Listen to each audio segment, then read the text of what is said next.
Madam जी, नहीं मैं रख देता हूँ आपका सामान घर तक। नहीं नहीं, मैं रख लूंगी, thank you. Mention not madam जी।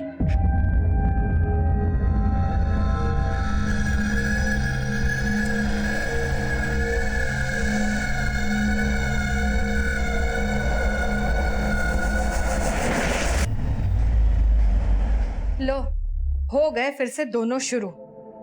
तू जब भी करनाल से आता है, इस घर में इस गेम के अलावा कोई बात नहीं चलती। तुझे पता है ना मीनल की शादी सर पे है। हाँ, अरे तुम्हें क्या हो गया? मेरी तरफ से तो पूरी तैयारी है ना। मेरे पे गुस्सा क्यों कर रहे हो? आप लोगों को शिकायत करनी है ना, गीता दीदी की करो। क्या कहा था आप लोगों ने? इस वीकेंड आ जाएगी, आई वो। लो आज याद किया और आ गया इसका वीडियो कॉल। हेलो, कैसे हैं आप सब? हम सब तुझसे बहुत नाराज हैं। तू आई क्यों नहीं? अच्छा बाबा, सॉरी, नेक्स्ट टाइम पक्का आऊंगी। मैं 1 मिनट में आती हूँ। अरे, ये मीनल को किसका फोन आ गया? अरे उसे तो फोन आते रहते बेटा। तू बता कैसी है, वहाँ सब ठीक है?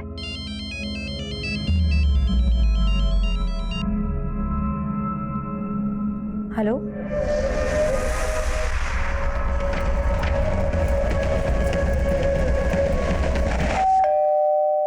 इतनी रात को कौन आया होगा?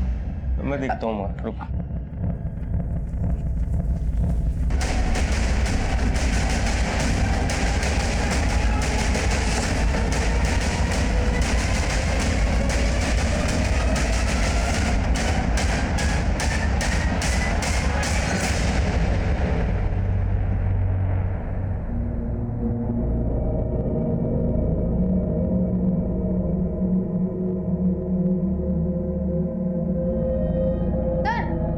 अंदर भी एक लड़की है लेकिन वो जिंदा है। सही, एम्बुलेंस बुलाओ जल्दी। सर,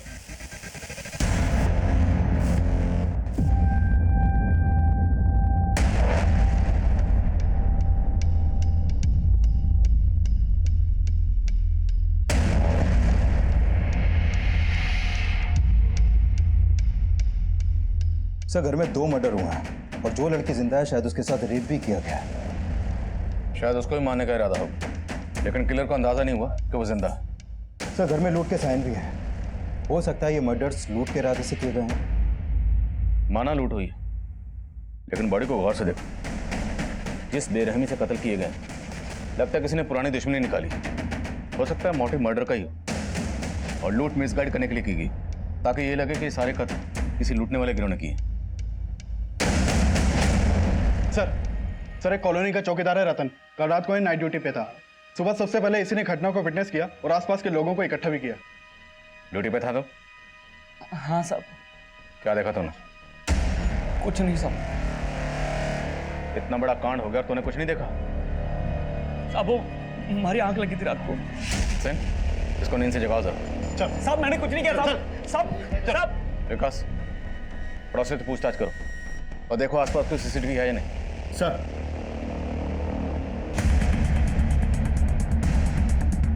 मिश्रा, इस सीसीटीवी की फुटेज निकलवाओ जल्द से जल्द। सर माधुरी आंटी यहाँ अपनी बेटी मीनल के साथ रहती थी और उनका बेटा रामेंद्र करनाल में काम करता था। हर सैटरडे संडे को आता था, तो शायद कल भी आया हो। उनका कोई रिश्तेदार है? हाँ सर, उनकी एक बड़ी बेटी भी है गीता, पर उसकी शादी हो चुकी है और अभी वो भोपाल में रहती है। अच्छा, माधुरी की फैमिली का किसी से कोई झगड़ा, कोई दुश्मनी, ऐसा कुछ? सर ये लोग बहुत ही अच्छे थे और माधुरी आंटी आए दिन पूजा पाठ दान पुण्य भी करती थी। साहब हमारी सोसाइटी में एक ही गार्ड है रतन। 3-4 बार हमने नाइट के लिए अलग गार्ड रखा, मगर साहब वो किसी को टिकने ही नहीं देता था।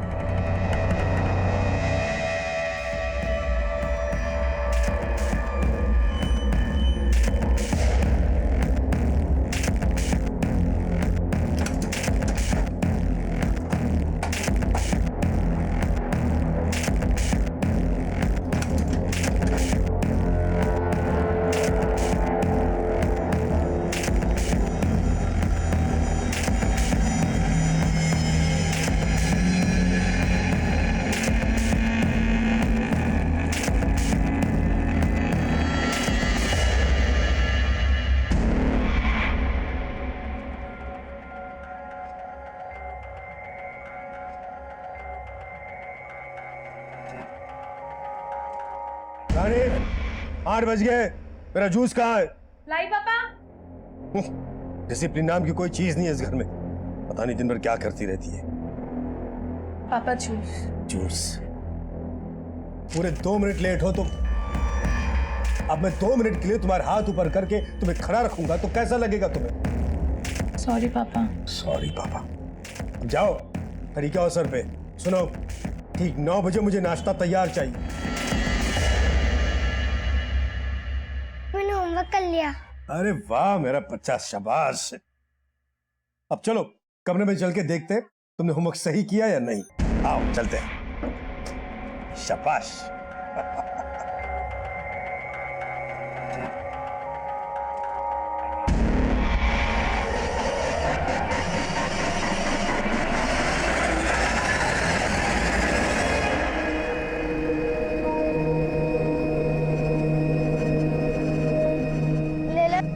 ले लो ना, फूल ले लो ना, 5 रुपए में, 5 रुपए में।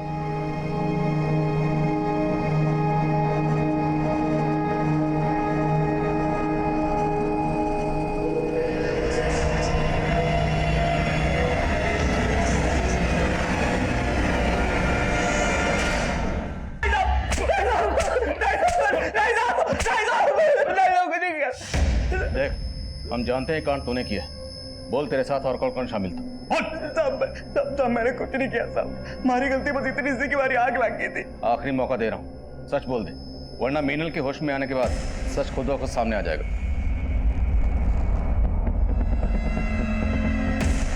मीनल जी जिंदा? जिंदा है। तुम लोगों ने मारने की पूरी कोशिश की थी ना, लेकिन बच गए। साहब ये क्या कह रहे हो साहब? मैंने कुछ नहीं किया साहब। सच कह रहे हो, हमारी अम्मा की कसम खा के कह रहे हो साहब। ऐसे नहीं मानेगा, तोड़ो साला। जी बेटा, तुम जिस बस्ती में रहते हो ना बेटा, वहां वैसे ही बहुत गंदगी होती है ना? तो अगर तुम रोज नहाओगे नहीं बेटा, फिर बीमार पड़ जाओगे, है ना बेटा? इसलिए रोज नहाया करो। नहाने से है ना बेटा, मन बहुत खुश रहता है और पढ़ाई भी मन लगा रहता है कि नहीं? है कि नहीं? है कि नहीं?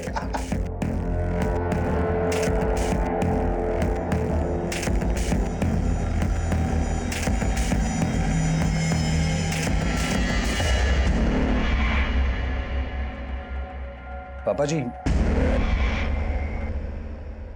कितनी बार कहा है तुमसे मेरे कमरे में नॉक करके आया करो। पापा जी वो चाय एक्चुअली। जो कहना बाद में कहो, जाओ भी यहाँ से। जी।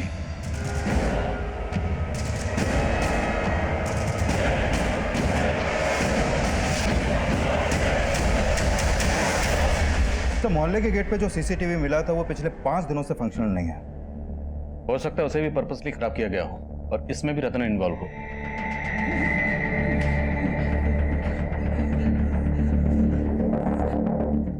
अब बोलेगा सच? बेकसूर साहब, मैंने कुछ नहीं किया। मुझे जाने दीजिए साहब, बहुत डर लग रही साहब। अभी भी इसकी गर्मी निकली नहीं। इसको और लेटाओ बर्फ की सिली पे, तब ये सच बोलेगा। मैंने कुछ नहीं किया साहब। साहब मैं आपको एक बात बताना चाहता हूँ साहब। बोल। साहब उस दिन ना मैंने आप ही के लोगों को देखा था साहब। हमारे लोगों को? मतलब पुलिस वालों को? हाँ साहब, पहले मैं ये बात बताने से आपको डर रहा था, लेकिन उस रात ना साहब पुलिस वाले आए थे वापस और मेरी आग लगी हुई थी, इसलिए उनके पास जाने की मेरी हिम्मत भी नहीं हुई साहब। साहब वहाँ पर रात काफी थी साहब, इसलिए अंधेरे में किसी के चेहरा नहीं देख पाया और सबने पुलिस की वर्दी पहनी हुई थी साहब। अपनी बकवास बंद कर। थोड़ी देर बाद बोलेगा वहां 4 टेररिस्ट आए थे गाड़ी में, तो तेरी बात मान लेंगे हम। पूरी रात इसको बर्फ की सिली पे लेटा, तब इसकी गर्मी निकलेगी। सब मुझे पता था आप लोग मेरी बातों को विश्वास नहीं करोगे, इसलिए मैं नहीं बता रहा था साहब। साहब मैं सच कह रहा हूँ साहब, मैंने पुलिस वालों को देखा था। रानी, मैं बच्चों को पढ़ाने जा रहा हूँ, ठीक 8 बजे वापस आऊंगा। तब तक मुझे खाना तैयार चाहिए। ओके पापा। रस्सी जल गई लेकिन बल नहीं गया इस इंसान का। गनीमत समझो तुम्हारी शादी मुझसे करवा दी पापा ने। हाँ, तुम्हारे लिए तो अच्छा है ना, लेकिन मेरा कहने को मैं इस घर का जमाई हूँ, लेकिन मेरी औकात कुत्ते से ज्यादा नहीं है। और ये तुम्हारे बाप का कमीनापन है। शट अप अनिल, जबान संभाल के बात करो। तुम अपने पापा को संभालो ना। ये बच्चे पढ़ाने की समाज सेवा के नाम पे वो जो कुछ भी कर रहे हैं, इसका अंजाम क्या होगा तुम्हें कोई अंदाजा है? बस अनिल, मैं मानती हूँ पापा थोड़े गुस्सैल है, स्ट्रिक्ट है, पर तुम मेरे पापा के बारे में इतना गंदा सोच भी कैसे सकते हो? गंदा कर रहे हैं इसलिए बोल रहा हूं मैं। तुम्हारे पापा क्या कर रहे हैं, क्या करतूते कर रहे हैं, वो सब मैं देख चुका हूं। तुम्हारे पापा के चक्कर में हम सब फंसने वाले हैं। एक भी बच्चे के अगर माँ बाप को ये पता लग गया ना, तो हम सबके सब जेल पे चले जाएंगे।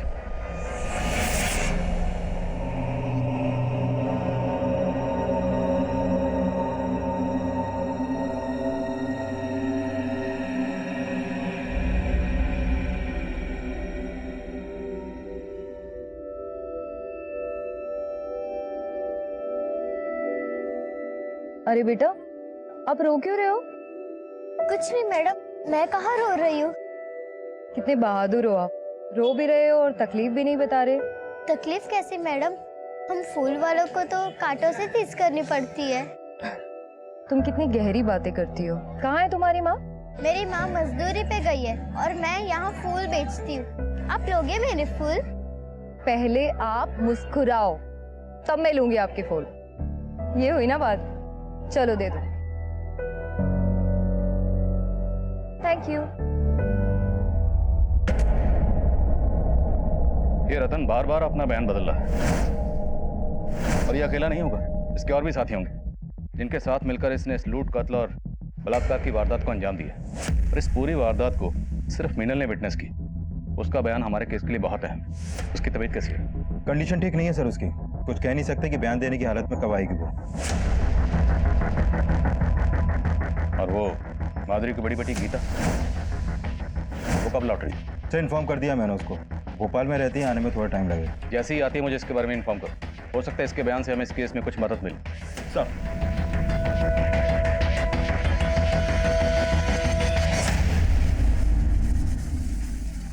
माँ, वो आंटी बहुत अच्छी है, उन्होंने मेरे सारे फूल ले लिए। तू है ही ऐसी कि पत्थर भी पिघल जाए। पर तुम नहीं पिघलती माँ, और मेरी एक भी बात नहीं मानती।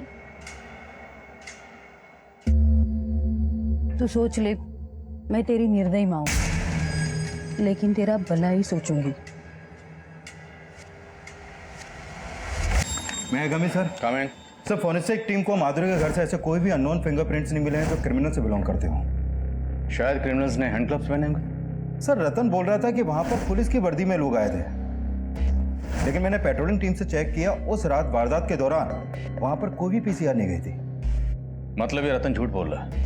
हो सकता है उसने खुद ही किसी गैंग को एंट्री दी। लेकिन सर रतन के कॉल रिकॉर्ड में इसका कोई क्लू नहीं मिल रहा। एक बात और सर, मैं मीनल का इलाज कर रहे डॉक्टर से मिला था, उन्होंने कंफर्म किया कि मीनल के साथ रेप भी हुआ था। लेकिन सर मीनल की बॉडी पर से सिर्फ एक ही रेपिस्ट का डीएनए मिला, जबकि हम मान रहे थे कि इतनी बड़ी लूट और हत्या को कई लोगों ने अंजाम दिया होगा। मीनल की बॉडी पर जो रेपिस्ट के डीएनए सैंपल्स मिले, उसे रतन के डीएनए सैंपल से मैच करवाने की परमिशन निकलवाओ। सर रतन, रविंदर, माधुरी और मीनल, इन सब के कॉल रिकॉर्ड चेक किए। सर मीनल के नंबर पे एक सस्पिशियस नंबर मिला है, और पिछले काफी समय से मीनल की इस नंबर पे बातें हो रही थी। किसका नंबर है? सर दीपक शर्मा, गुरुग्राम के सेक्टर 15 का रहने वाला है, और सर घटना के 2 दिन पहले से ये गायब है। इसके घर पे भी ताला लगा है। सर पता चला है कि मीनल के साथ इसकी शादी होने वाली थी। ये मीनल का मंगेतर है? जी sir.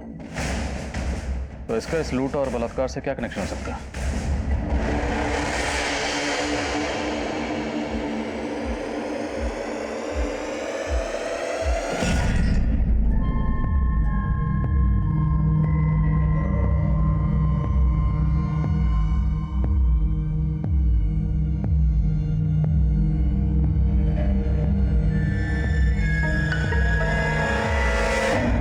Coming sir. Comment. Sir Meenal की बहन गीता आई है। बोला। सर उस रात मेरी सबसे फोन पे बात हुई थी, सब खुश थे। आपका पूरा परिवार खत्म हो गया, फिर भी आपको यहाँ आने में 24 घंटे से ज्यादा वक्त लग गया। सर मेरे हस्बैंड हॉस्पिटलाइज्ड है, और यहाँ आने के लिए मुझे टिकट भी नहीं मिल रही थी। अब आपकी माँ तो रही नहीं, और वैसे भी मीनल तो आपकी सगी बहन तो है नहीं। अब आपकी माँ के गुजरने के बाद उनकी पूरी प्रॉपर्टी, घर बार सब कुछ तो आप ही का है ना? आप कहना क्या चाहते हैं सर? वही जो आप समझ रही हैं। हमें पता चला है कि आपकी माँ अपनी प्रॉपर्टी का 50% आपकी सौतेली बहन मीनल को देने वाली थी और बाकी का आपको और आपके भाई रामेंद्र को। सर आप जैसा सोच रहे हैं ऐसा कुछ नहीं था, और 50% का हिस्सा उसे देना वो तो माँ का अपना डिसीजन था सर। लेकिन आपको अपनी माँ के इस डिसीजन से ऑब्जेक्शन थी, आपने ऑब्जेक्ट भी किया था। यस सर, हमने ऑब्जेक्ट किया था, और माँ तो मीनल को हमारा घर भी देना चाहती थी सर। उस घर से हम सबकी यादें जुड़ी थी, हम बस यही चाहते थे कि वो घर मीनल को ना मिले। और आपकी माँ नहीं मानी इसलिए आपने उनको? नहीं सर, ऐसा कुछ नहीं था। माँ ने तो हमारी बात मान ली थी, वो बोली थी कि वो मीनल के लिए दूसरा घर खरीदेंगे। दूसरा घर? यस सर, इसी वजह से तो घर में काफी सारा कैश रखा हुआ था, और वो सब। अच्छा, आप दीपक के बारे में क्या जानते हैं? सर माँ मीनल की शादी दीपक से कराना चाहती थी, पर मुझे दीपक बिल्कुल पसंद नहीं था सर। क्या? क्योंकि वो मीनल से सिर्फ इसलिए शादी करने के लिए तैयार हुआ ताकि उसे माँ से घर और काफ़ी सारा दहेज मिल सके। मीनल अपाहिज है, इसलिए उसका घर बसाने के लिए माँ कुछ भी करने के लिए तैयार थी। मुझे तो दीपक की नीयत पे शुरू से ही शक था सर। पर हमें पता चला कि दीपक गायब है। क्या? आप हमें बता सकते हैं दीपक कहाँ मिलेगा? उसके किसी जान पहचान वाले को आप जानती हैं? सर मैं उसके बारे में ज़्यादा तो नहीं जानती, पर उसने बोला था कि उसके माँ बाप भी अब इस दुनिया में नहीं है। ठीक, अब जा सकते हैं। सर दीपक इस घटना के 2 दिन पहले से अपना फोन बंद करके गायब है। कहीं ऐसा तो नहीं कि पहले दीपक ने उस दिव्यांग लड़की मीनल से शादी करने की हाँ की और फिर इस लूट और हत्या को अंजाम दिया? इस केस को समझने के लिए पहले हमें मीनल और दीपक को समझना होगा। इस दीपक को किसी भी सूरत में ढूंढो। सर दीपक के कॉल रिकॉर्ड में उसके कुछ दोस्तों और रिश्तेदारों के नंबर मिले थे, मैं उन सबसे मिला, लेकिन उसका कहीं से कोई लीड नहीं मिल पा रहा। हो सकता है कोई कुछ छुपा रहा हो। दीपक के कॉल रिकॉर्ड में जितने नंबर हैं सबको इन्वेस्टिगेट करो। सर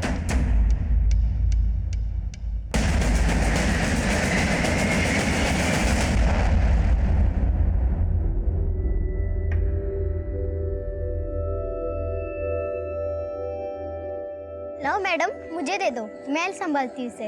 हाँ, इसे थोड़ी देर के लिए तुम ले लो। Thank you so much. Mention not. अरे वाह, तुम तो इंग्लिश भी बोल लेती हो। पढ़ाई करती हो? नहीं मैडम, मैं नहीं पढ़ती। अच्छा चलो, तुम उसे 2 मिनट संभालो, मैं अब भी आई। हाँ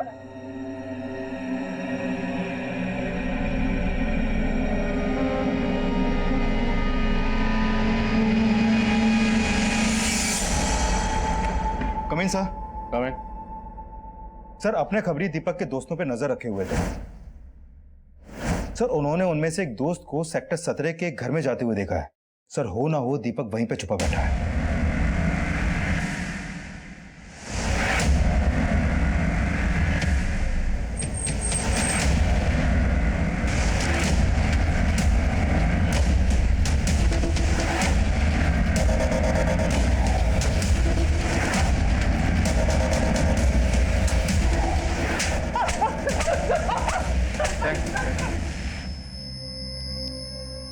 सर मैं वैष्णो देवी गया हुआ था सर।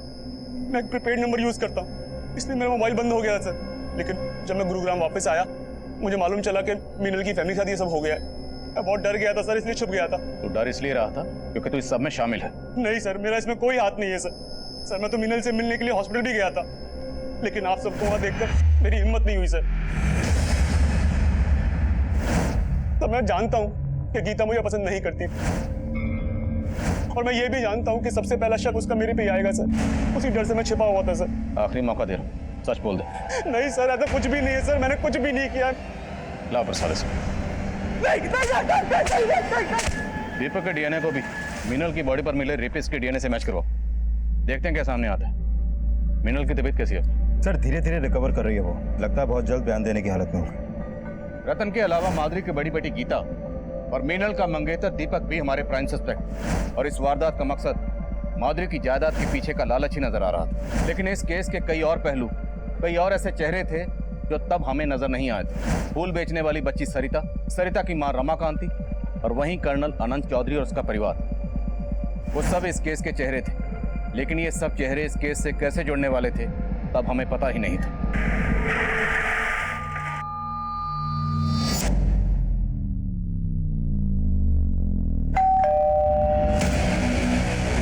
और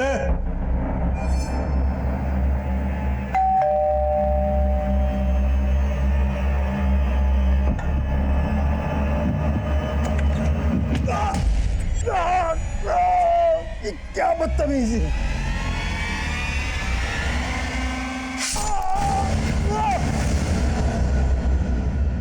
सर कंट्रोल रूम में फोन आया था। सेक्टर 21 के एक घर में मर्डर हुआ है।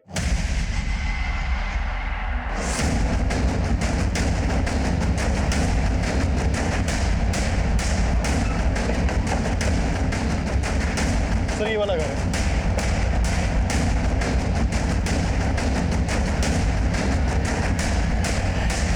जैन सर ये कर्नल अनंत चौधरी हैं। अपने बेटी और दामाद के साथ यहाँ रहते थे। इनके साथ जब ये हादसा हुआ घर में यहाँ कोई नहीं था, और सुबह जब इनके बेटी दामाद यहाँ पहुँचे तो उन्होंने ये सब देखा। तो घर में लूटपाट भी हुई है। बेटी और दामाद क्या सब आ रही है।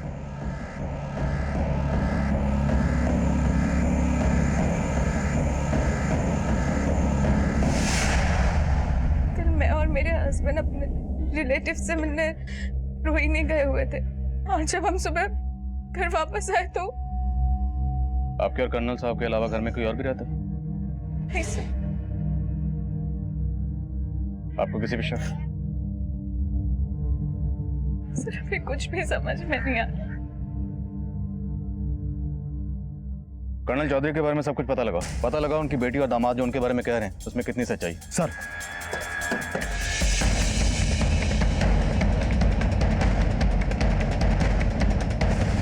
रात में यहाँ से किसी को आते जाते देखा था क्या? नहीं साहब, लेकिन कल शाम को कर्नल साहब के घर से काफी लड़ाई झगड़े की आवाजें आ रही थी, और उसके थोड़ी देर बाद उनका बेटी और दामाद सामान लेके यहाँ से कहीं निकल गए। ऐसा लग रहा था कहीं बाहर जा रहे हैं। सर हमारा पापा से झगड़ा हुआ था, लेकिन उनका मर्डर से इस बात का कोई लेना देना है या नहीं वो हम डिसाइड करेंगे। आप ये बताइए कि झगड़े की वजह क्या थी? सर हम आपको पहले बता नहीं पाए। एक्चुअली मेरे ससुर जी अच्छे इंसान नहीं थे। जो भी कहना साफ साफ बोलिए। सर वो पीडोफिलिक थे। सर वो चैरिटी के नाम पे बच्चों को पढ़ाते थे, लेकिन उनकी इंटेंशन ठीक नहीं थी। वो किसी न किसी बहाने से बच्चों को घर पे ले आते थे। और क्या ये सब सच है?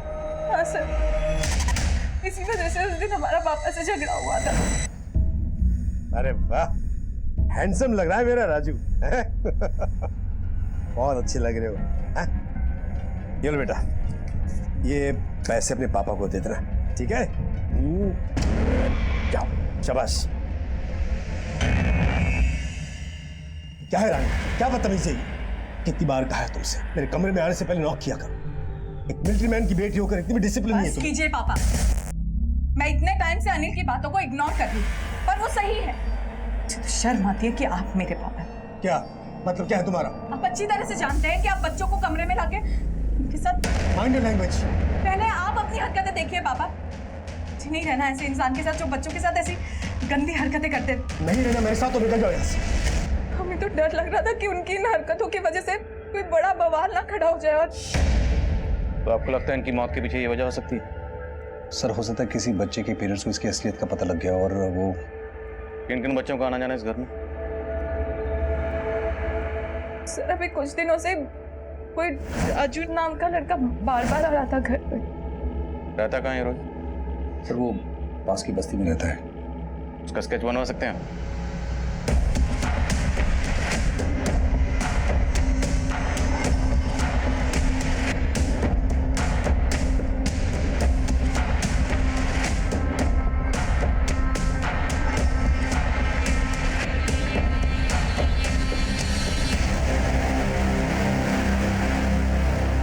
एक बात बताओ, वैसे तुम रहती कहाँ हो? पास वाली झोपड़पट्टी में। अरे तुम्हें तो बहुत बुखार है, हमें तो डॉक्टर के पास चलना पड़ेगा। चलो उठो जल्दी। नहीं मैम, मैं ठीक हूँ। इससे नहीं होगा, चलो। हाँ साहब, कर्नल साहब यहाँ के बच्चों को पढ़ाते थे। तो बच्चों, हम आज फिर से हिंदी कविता दोहराएंगे जो हमने कल पढ़ी थी। चल घर चल घर पे। अरे अरे ये क्या कर रही है? मोहन को क्यों ले जा रही है? मेरे बच्चों से दूर रहा करो। हमने सुना है कि आपका उनसे काफी झगड़ा भी हुआ था। हाँ साहब, लेकिन हमें मालूम नहीं था। वो बहुत ही अच्छे आदमी थे कर्नल साहब। वो कैसे? साहब वो बच्चे को पढ़ाते ही नहीं, बल्कि जो बच्चे स्कूल नहीं जा पाते थे उनको स्कूल भेजते थे और उनकी फीस भी भरते थे। साहब उस दिन मैं अपने बच्चे को लेकर आई थी, उसके बाद आकर वो मुझसे मिले भी थे। देखिए, मैं नहीं जानता कि आप अपने बच्चे को मुझसे क्यों नहीं पढ़वाना चाहते, लेकिन स्कूल भी तो नहीं जा रहा है। चलिए मुझसे मत पढ़वाइए, लेकिन इसका स्कूल में एडमिशन तो करवा दीजिए। ये लीजिए। साहब वो बच्चों को पढ़ाते ही नहीं, बल्कि उन्हें साफ सुथरा रहने की बात भी बोलते थे, और कुछ बच्चों को तो वो अपने घर ले जाकर नहलाते थे और उन्हें नए कपड़े देते थे। इस बच्चे को जानती हो? पता चला है कि इसी इलाके में कहीं रहता है ये। हाँ साहब, ये तो राजू है। इसका परिवार तो 3 दिन पहले यहाँ से चला गया। कहाँ गया वो? मैंने सुना था उनको मजदूरी का काम मिल गया है दिल्ली में, तो वहीं चले गए होंगे। सर उस औरत ने ही नहीं, बल्कि काफी लोगों ने कर्नल आनंद चौधरी के बारे में अच्छा बोला है। काफी लोगों की मदद करते थे वो। लेकिन सर समझ में नहीं आ रहा कि रानी और अनिल को ये क्यों लगा कि वो पेडोफाइल है। अब या तो ये दोनों झूठ बोल रहे हैं, या हो सकता है उनकी गलतफहमी हुई, और उन लोगों ने जिस राजू नाम के बच्चे का स्केच बनवाया था तो 3 दिन पहले अपनी फैमिली के साथ कहीं चला गया। इसका क्या चक्कर हो सकता है? सर ये मुन्ना है, हिस्ट्री शीटर है। सर कर्नल के घर पे फोरेंसिक टीम को एक अननोन आदमी के फिंगरप्रिंट्स मिले थे। हमने अपने डाटाबेस से वो फिंगरप्रिंट मैच करके देखे, वो इस मुन्ना हिस्ट्री शीटर के फिंगरप्रिंट से मैच करते हैं। सर मुन्ना राजस्थान की एक जेल में लूटपाट और चोरी के इल्जाम में बंद रह चुका है। काफी टाइम पहले वहां से छूट गया था, लेकिन अभी अंडरग्राउंड है। तो हो सकता है इस हिस्ट्री शीटर मुन्ना ने कर्नल चौधरी का कत्ल किया, और ये भी हो सकता है किसी ने इसको सुपारी दी। लेकिन सवाल यह है कि सुपारी किसने दी होगी? सर हो सकता है ये सुपारी रानी और अनिल ने दी, क्योंकि पता चला है कि रानी और अनिल की कर्नल आनंद चौधरी से बिल्कुल नहीं बनती थी, और कर्नल के मरने के बाद जायदाद भी उन्हीं की होने वाली थी। तो शायद रानी और अनिल ने हमें कर्नल के बारे में रॉन्ग इन्फॉर्मेशन दी। दोनों की बैकग्राउंड चेक करो, और ये भी चेक करो क्या कर्नल की बैकग्राउंड में कोई ऐसा था जिसका इस हिस्ट्री शीटर मुन्ना से कोई ताल्लुक हो। सब माना कि मैं उनकी सगी बेटी नहीं थी, लेकिन उन्होंने हमेशा मुझे अपनी बेटी की तरह ही पाला था।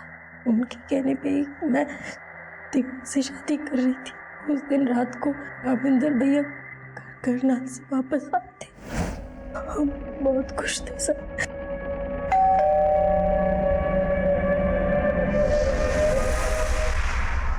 कौन है? दरवाजा खोलिए, पुलिस। पुलिस? क्या हो गया? जी पर बात क्या है? ये माधुरी जी का घर है ना? जी। आपसे एक केस के बारे में बात करनी है। दरवाजा खोलिए।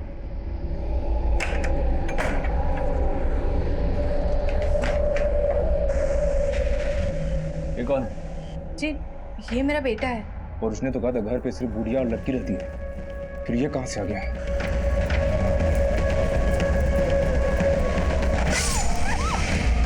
तुम चारों ने पुलिस की यूनिफॉर्म पहनी थी?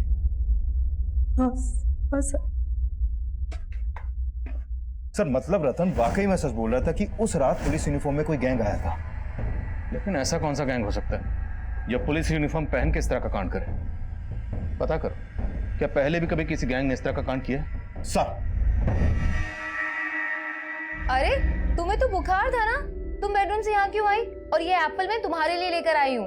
मेरा बुखार तो उठ गया, और वैसे बिना छोटू बेबी को देखे मेरा मन नहीं लगता।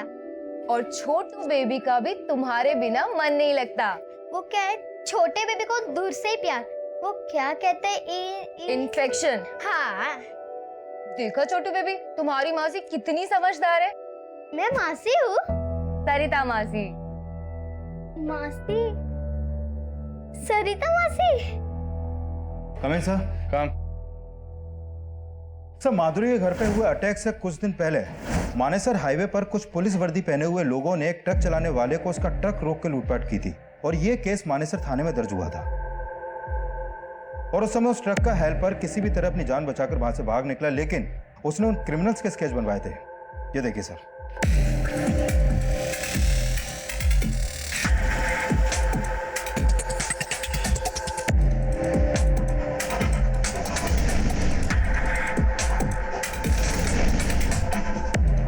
सर इनमें एक मुन्ना भी था।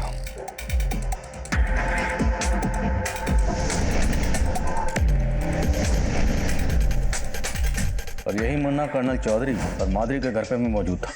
और मीनल ने कहा था कि वो लोग रामेंद्र को वहां देखकर हैरान हुए थे। और उसने तो कहा था घर पे सिर्फ बुढ़िया और लड़की रहती है, फिर ये कहाँ से आ गया? मतलब इन लोगों ने उस घर की पहले रेकी की थी। ये लोग अच्छी तरह से जानते थे कि उस घर में सिर्फ माधुरी और मीनल रहते, इसलिए उस घर को टारगेट किया गया। सर, ये कर्नल चौधरी अपनी बेटी और दामाद के साथ उस घर में रहते थे और जब ये दोनों ही घर में नहीं थे उसी समय ये हादसा हुआ। अब सर, ये कोइंसिडेंस है या फिर कोई साजिश, कुछ समझ में नहीं आ रहा। और ये चक्कर भी समझ में नहीं आ रहा कि जो बच्चा राजू कर्नल चौधरी के घर पर अक्सर आता जाता था, वो अचानक अपनी फैमिली के साथ कहाँ गायब हो गई और क्यों? और हमें पता चला था कि माधुरी स्लम की बच्चियों को मंदिर में बुलाकर उन्हें कन्या भोज करवाती थी। डॉक्टर से कहो कि हमें मीनल से दोबारा मिलना है। माँ शुरू से हर 15 दिन में अष्टमी पे कन्या भोज कराती थी। उन बच्चों में कभी आपने इस लड़के को देखा था?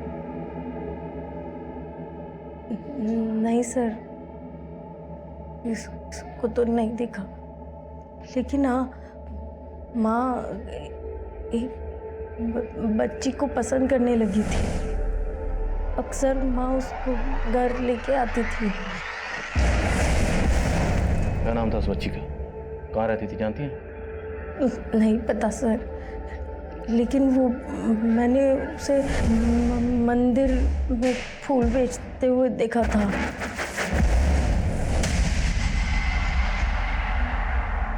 आप उसका स्केच बनवा पाएंगे? दीदी, अरे तुम क्यों लेकर आई मेरे लिए पानी? मैं ले आती ना। मैडम जी अब मैं बिल्कुल ठीक हूँ। आपके सारे काम मुझे बोलो, मैं कर लूंगी। तुम हमें जेल भिजवाना चाहती हो? जेल? हाँ, छोटे बच्चों से काम कराना गैर कानूनी होता है, आपको पता है? अरे मैडम जी, मैं कहाँ काम कर रही हूँ, मैं तो बस अपनी बड़ी दीदी के लिए पानी ला रही थी। थैंक यू मेरी छोटी बहना, सो स्वीट।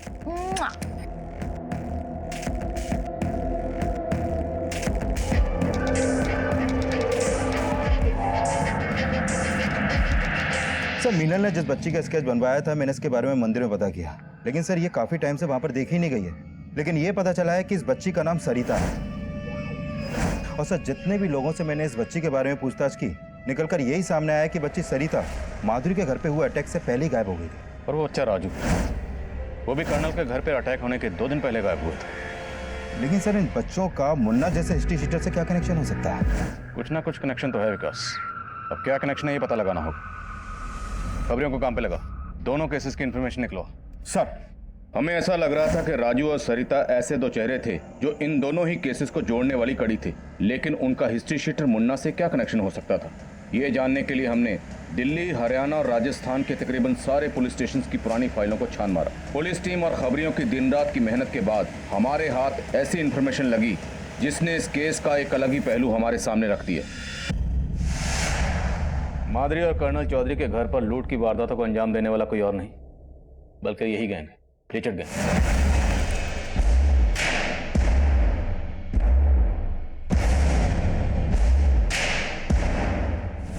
दोनों वारदातों में पैटर्न सेम है, जो कि लिचड़ गैंग की मॉडल अप्रेंटिस से मैच करता है। कर्नल चौधरी मंदिर के पास ट्यूशन पढ़ाता है और माधुरी भी कन्या भोजन के लिए अपने घर के पास वाले स्लम से कन्याओं को बुलाकर मंदिर में भोजन करवाते हैं। और कर्नल चौधरी के घर के पास के स्लम में रहने वाला बच्चा राजू अब गायब है और माधुरी की बहुत करीब बच्ची सरिता भी। मतलब साहब, लिचड़ गैंग बच्चों की मदद से कांड करता है। वो पहले खुद अपना टारगेट चुनते हैं और फिर बच्चों से उस टारगेट की रैकी करवाते हैं। सरिता कन्या भोजन की कन्या बनकर माधुरी के घर में दाखिल हुई होगी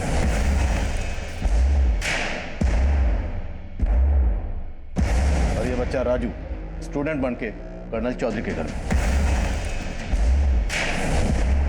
और हो सकता है कि शायद ये दोनों बच्चे लिचड़ गैंग के लिए काम करते हैं।